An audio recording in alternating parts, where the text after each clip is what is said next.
네, 자, 시장의 이슈 살펴보고 또 투자에 활용할 만한 아이디어 함께 얻어가 보도록 하죠. 교보증권 영업부의 박병창 부장 자리하셨습니다. 예, 안녕하세요. 안녕하십니까. 네, 반갑습니다.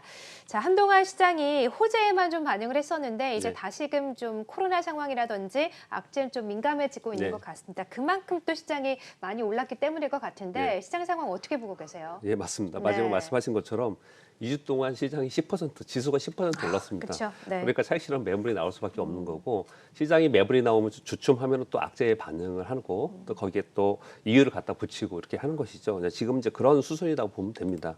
사실 11월 첫째 주에 바이든 당선 이 내용과 함께 성장주들이 급등을 했고, 그 다음 주에는 백신 상용화 기대로 인해서 코로나 피해주, 가치주들이 급등하고, 그리고 이번 주가 셋째 주입니다. 그러니 단기 급등하고 나서 사실은 매물이 나오는 그런 과정이라고 여러분 보시면 될 것 같고요. 이벤트성 재료가 있는 것이고요. 그리고 지금은 시장이 바이러스 확산이나 그리고 부양책 합의 이 지연, 그래서 내년도의 경기에 대해서 눈을 좀 돌리고 있다 이렇게 보시면 될 것 같고, 이벤트가 하나 있었죠. 테슬라가 S&P 편입, 이것 네. 때문에 시장이 좀 추가적으로 더 오르는 부분도 좀 있습니다.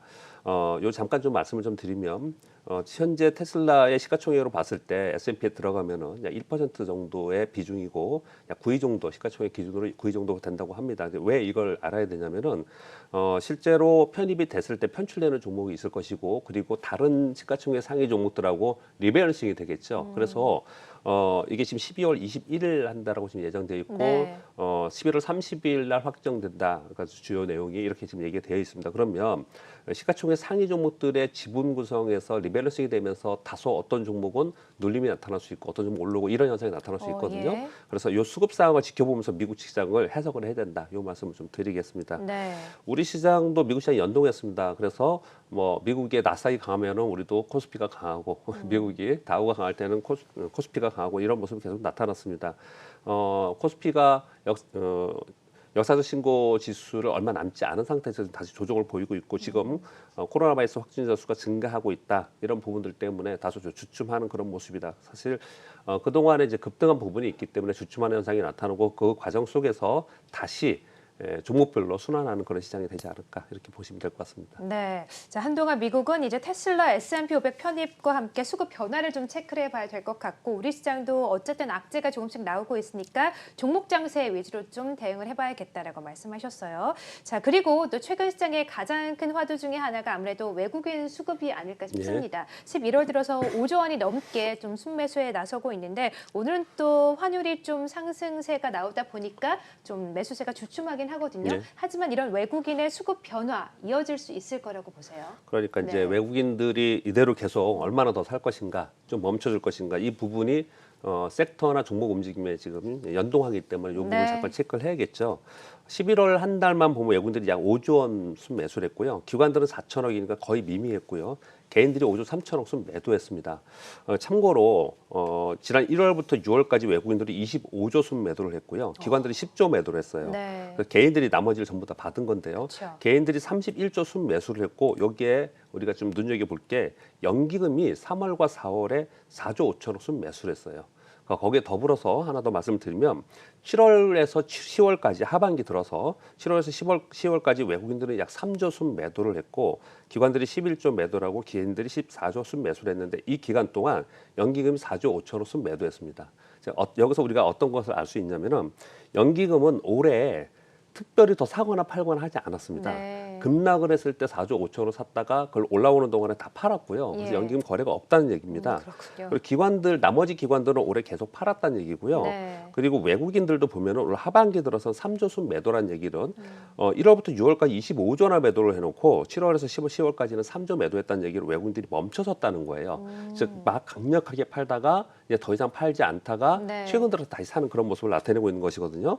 그렇게 본다면 전반적으로 전체 올해를 봤을 때는 외국인들이 전체적으로 한 26조 정도 팔았고, 11월 들어서, 그러니까 10월까지요. 그리고 11월 들어서 약 5조 정도 샀습니다. 그럼 아직까지 더 여력이 남아있는 부분이 좀 있지 않습니까? 그런데 이들이 사는 것이 바스켓의 비중을 줄였던 것을 일부 다시 채우는 것이지, 우리 시장에 이제 다시 한번 우리 시장을 바라보고서 예전처럼 더 다시 한 20억 정도 들어오는 이런 시장인 거는 지금 판단할 수 없다라고 우리가 생각을 해야 됩니다. 기대감에서 일부 들어온 것이지 이후에 이 연말을 지나고 내년에 지나가면서 경기 부양책이 어떤 게 나오고 그리고 경기 회복 속도가 어떻고 우리나라 수출 상태가 어떻고 이런 것들을 차지하면서 보면서 들어올 가능성이 있기 때문에 외국들이 단기적으로 들어온 부분은 상당 부분 어느 정도 마무리가 됐다 이렇게 보시면 될 것 같습니다. 네. 그래서 지금 제가 이렇게 말씀을 드리는 것은 결국은 그러면 시장은 외국인들이 들어와서 시장을 올리거나 내리거나 하는 경우가 상당히 많았거든요. 네. 그것은 외국인들은 지수 관련주에 집중해서 거래했기 때문에 그랬고요.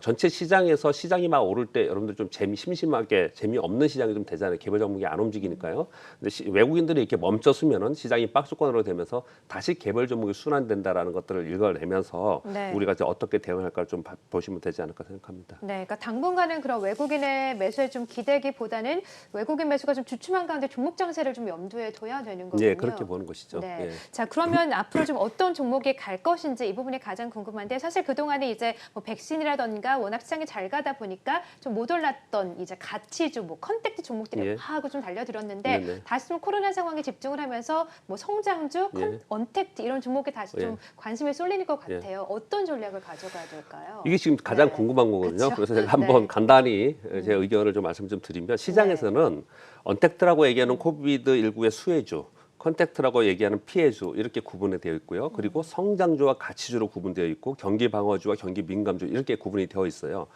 여러분 산업재나 소재는 어디에 들어갈까요? 컨택트이면서 가치주이면서 경기 민감주에 구분되어 있고요. 네. 바이오는 언택트이고 성장주이고 경기 방어주에 들어가 있어요. 이렇게 들어가 있는 것들을 제가 이렇게 표를 한번 이렇게 간단히 말씀을 이렇게 드려보면요. 네. 뭐 이렇게 볼 수 있습니다. 코로나 수혜가 성향이 강한 섹터들 있지 않습니까? 일단 코로나 수혜 섹터부터 볼게요. 그동안에 코로나 수혜. 수혜 섹터였는데 코로나 수혜 성향이 강해서 단순히 일시적으로 요 기간 동안만 올라온 섹터들이 있습니다. 이들은 이번에 다시 올라오면은 아까 뭐 불꽃이라고 이렇게 표현을 하시던데 네. 아, 코로나 저- 뭐 제약바이오 종목도 예, 저도 네. 거기에 좀 동감을 하는데 어. 그러니까 단순하게 제약바이오 중에서도 항암 파이프라인 있고 이런 건 성장주지 아, 않습니까? 그쵸, 근데 그쵸. 코로나 네. 바이러스 때문에 올라온 쪽은 올라오는 대로 점차로 비중을 좀 줄이는 게 맞다라고 좀 생각을 하고 네. 있고요. 그러나 코로나 수혜주 중에서도요. 코로나 때문에 일시적으로 이익이 좋아지는 게 아니고 향후에 성장하는 섹터였는데 코로나 때문에 성장이 가속화된 섹터가 있습니다. 이걸 네. 우리가 대표적으로 4차 산업이 있는 이 섹터를 얘기하는 거죠. 이런 쪽은 만약에 가치주가 얼마 전까지만 한 2주 동안 가치주가 올랐잖아요. 그래서 이제 주춤했지 않습니까? 이런 거 어떻게 해야 되느냐? 비중 그대로 주시고 만약에 가격 매트가 생기면 추가적으로 더 사야 되는 섹터다. 이렇게 좀 구분을 하시면 될 것 같고요. 네. 그럼 반대로 코로나 피해를 말씀드리겠습니다. 코로나 피해 섹터도 소위 컨택트라고 하는 섹터, 가치주라고 하는 섹터가 있는데 이 중에서 내년에 경기 회복을 기대하면서 선반영하면서 이 주가들이 올랐잖아요. 그런데 내년에 이들이 실제로 백신이 나온다 하더라도 이익이 가파르게 오르고 그리고 실제로 수혜를 얻는 섹터이냐 아니냐를 구분해내야 되는데 네. 실제로 보면은 이 코로나 피해주 중에서 회복 자체가 느린 섹터들이 있을 수밖에 없습니다. 예. 이런 섹터들은 기대감에서 올랐기 때문에 단기 거래를 하시던 아니면 기대감에서 올랐을 때 어느 정도 또 비중 축소를 하는 게 맞다라고 생각하고. 뭐 항공 여행 등이 될까요? 그러면? 근데 그런 업종에 네. 갖고 계신 분들이 있으면 기분 나빠하실 거 제가 섹터를 얘기를 안 했는데요. 네, 누구나 언급을 다 좀 이해하실 안 하는 거라고 걸로. 생각을 합니다. 네, 사실은요. 알겠습니다. 이해하실 네. 거라고 생각하고요. 그런데 마지막에 얘기를 하면 이제 충분히 더 확연하게 이해하실 거예요. 코로나 피해주 중에서 경기 회복에 직접적인 수혜를 얻는 섹터들이 있습니다. 여기 뭐냐면 산업재와 소재 그리고 운송 요 섹터들이거든요. 네. 이 섹터들이 밑에서부터 올라와서 지금 있습니다. 근데 좀 전에 말씀드린 회복이 느릴 거라고 하는 데는 비중을 줄여야 된다고 말씀드렸는데 이 섹터들은 그렇지 않고요. 계속해서 조정을 보일 때 비중을 좀 가져가시면서 홀딩해야 되는 그런 섹터로 구분을 할 필요가 있습니다. 네. 이걸 이제 표로 이렇게 말씀을 드렸는데요. 이것 때문에 내 종목이 여기에 어디에 들어가 있는가.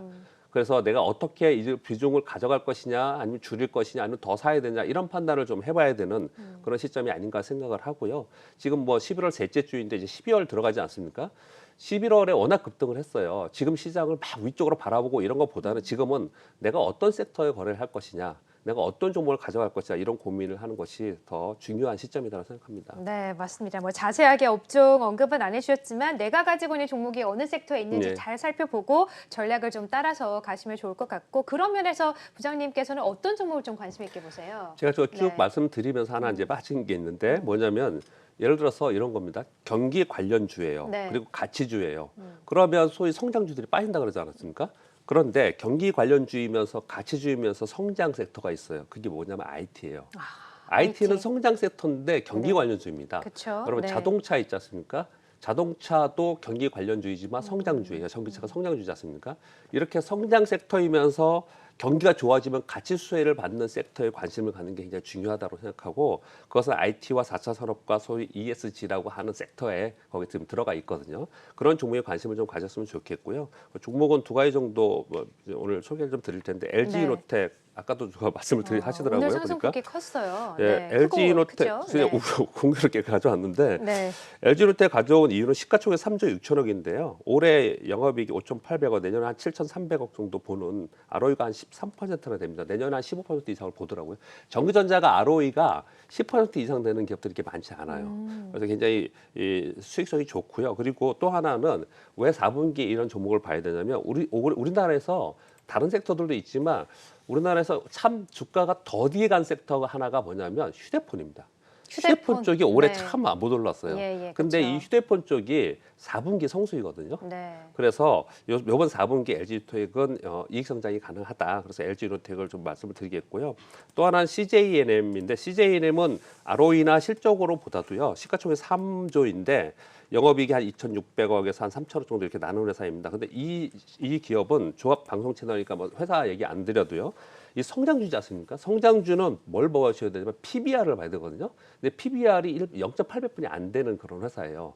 이런 회사들은 자기 차례가 왔을 때 분명히 올라갈 수 있는 그런 여지가 있거든요. 가격이 충분히 지금 떨어져 있는 상태고 근데 이런 종목들 우리가 보시면 되지 않을까라고 생각합니다. 네.